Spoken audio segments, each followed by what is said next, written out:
said, and I quote, "I was in a deep deficit with my wife, so I've been trying to dig myself out by doing fun things." Pause. Sir, what? Is you cold? Let's clock it. Barack trying to fix things with fun stuff? Cute, but surface level. Whew! Today's viral moment needs more than tea. It needs a whole therapy session and a group hug. Stick around because what you're about to hear, it's deeper than just drama. It's a diagnostic situation. Welcome back to another episode of Clock That Mental. Podcast only on the MHW Network, where what went viral gets analyzed, spiritualized, and sometimes baptized with a little tough love.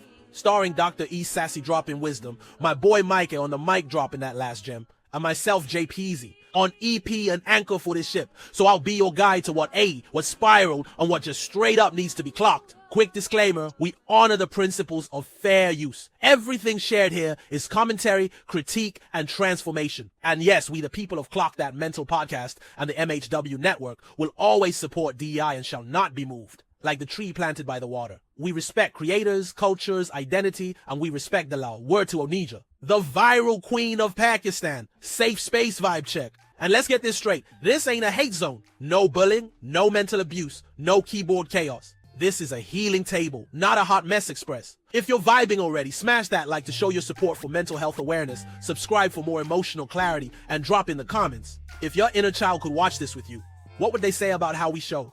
But up in this mental health world, and what advice would you give your younger self? How do you keep from crashing out and going out real bad? Now let's get into it, because today's topic is giving emotional emergency. You ain't hear nothing from me.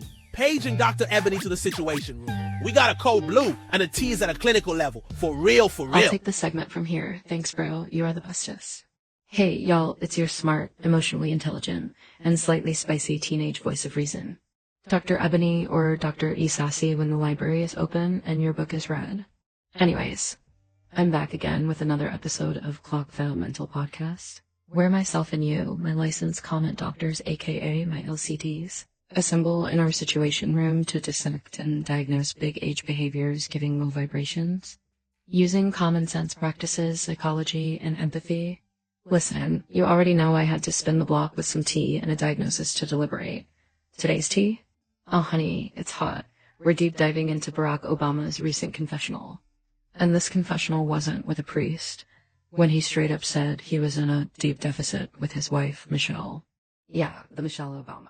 He said, and I quote, "I was in a deep deficit with my wife, so I've been trying to dig myself out by doing fun things." Pause. Sir, what? Is you cool? See, when I hear that, my psychology brain goes straight to emotional accounting. Did we forget how relationships thrive?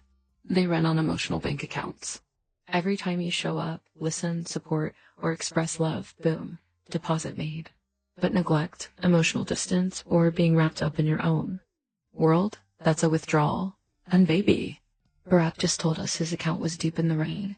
Now let's get real. Michelle wasn't just any wife.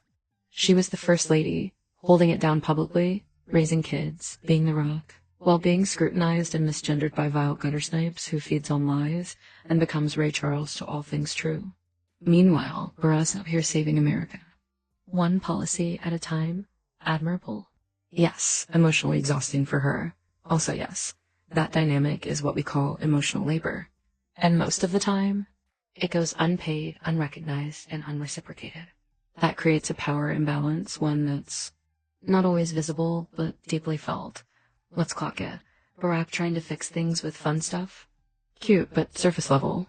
That's like trying to fix a cracked foundation with glitter glue. What Michelle likely needed was more than a date night or a beach trip. She needed emotional accountability. And that brings us to a hard truth. Intentional. Absence is still absence, even if the reason is noble. Even if you're the president. You know better, Mr. Leo, so stop playing in that Capricorn's face or else. Where is Malia when you need her? Jesus be a fence? I'm just saying. This is where we talk attachment styles. Barack might lean avoidant, diving into work, using productivity to numb emotional disconnection.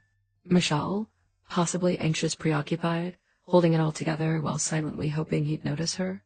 Emotional withdrawal. And let's not forget the cultural context. Black women, we are constantly expected to be strong, graceful, and unbothered. But that strong black woman trope, it masks pain. It silences needs. It pushes women like Michelle into emotional isolation, even in a house full of people. In the words of Beyoncé, who is there to save the hero when she's left all alone and she's crying out for help? And with B, who is there to save the queen after undying support to the king and the people's champ? So when Barack says, I was in a deficit, he's acknowledging a wound. But recognizing the wound is just the first step. Healing is not for the weak. That's if you want to truly heal holistically. That takes active work, therapy, vulnerability, saying, I wasn't there for you the way I needed to be, and then proving change through consistent emotional presence. This moment is bigger than just them, though. It's a mirror. Because if they can struggle with emotional imbalance, how many of us are silently suffering through the same? Let's zoom out. This isn't just a marriage thing. It's a cultural thing.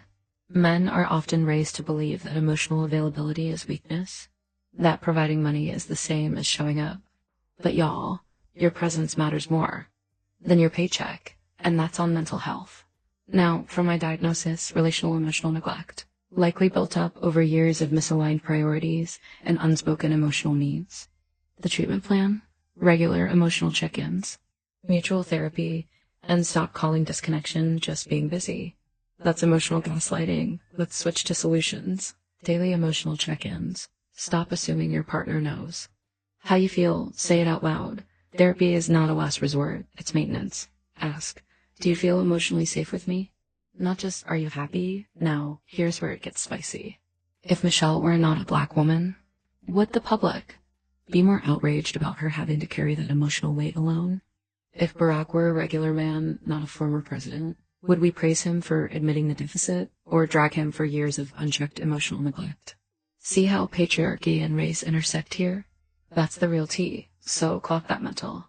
And lastly, Mr. President, we love you, we admire you, but it's time to dig deeper than fun activities. Emotional richness isn't earned with brunch dates. It's earned with consistent, raw, vulnerable connection onto everyone watching. Are you in an emotional deficit with your partner, your best friend, yourself? The first step is to admit it. The next is to get up, get out, and do something about it. Thanks for watching. Hit like, share with someone who needs emotional clarity, and drop a comment if you've ever been emotionally overdrawn. This is Dr. Ebony. Stay soft, stay smart, and stay emotionally wealthy. Back to you, bro. Okay, pause the drama and pass the vibes.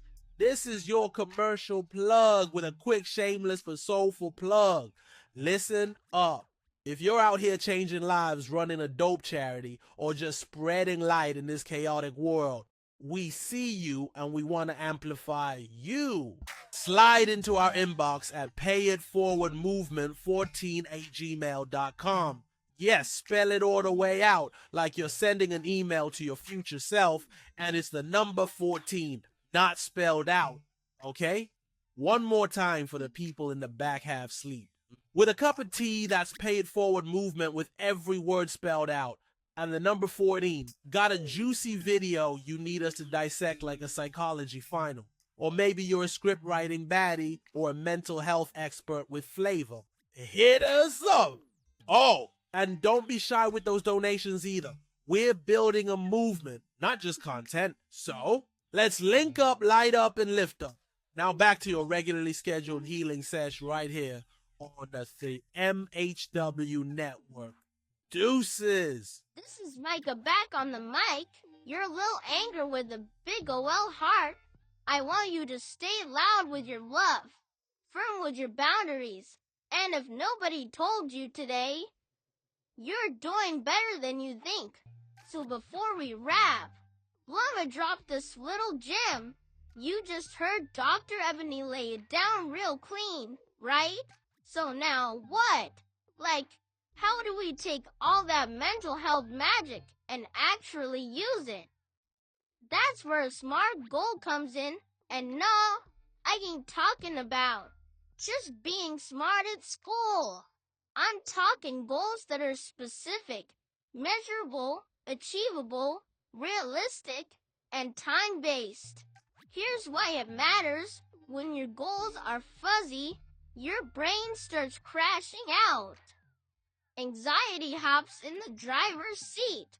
Depression starts singing sad songs. And self-doubt got the map upside down. But SMART goals, they give your mind some order. They help your spirit breathe and your emotions chill out a bit. So, here's my LCD SMART goals of the week. For all my low-key chaotic disruptors or licensed comment doctors, as Dr. E would say, S, start doing one thing a day that makes you feel proud. Even if it's just brushing your hair or drinking water. M, measure your moods with a color or emoji chart. Make it a whole vibe. Ask one real question this week instead of saying I'm good when you're not. R, rest when your body says rest. That's still productivity. T, try journaling for 5 minutes before bed, even if it's just today was trash. And a doodle, 'cause look, healing is messy, growth is awkward, but you're still showing up. And that's what makes you powerful. Thank you for rocking and vibing with CTM. You make this mental health world the kind of space where the inner child in all of us feels free to be bold, curious, and whole. Remember, this is our safe space, a world where your inner child can speak freely and feel heard. Before we part ways, let's keep our connection strong. Click that thumbs up if this video made you think or smile. Don't forget to hit subscribe and ring the bell to stay tuned for more mind-stirring takes and heartfelt reactions. This channel thrives on your voice, so let it shine.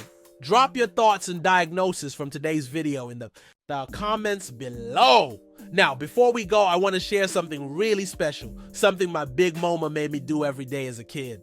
She'd sit me down and say, close your eyes, take a deep breath, and recite these promises to yourself. At first, I thought it was silly, but as time went on, it became the most comforting ritual, a reminder to always be kind to myself. And now I want to share it with you. So close your eyes and repeat after me.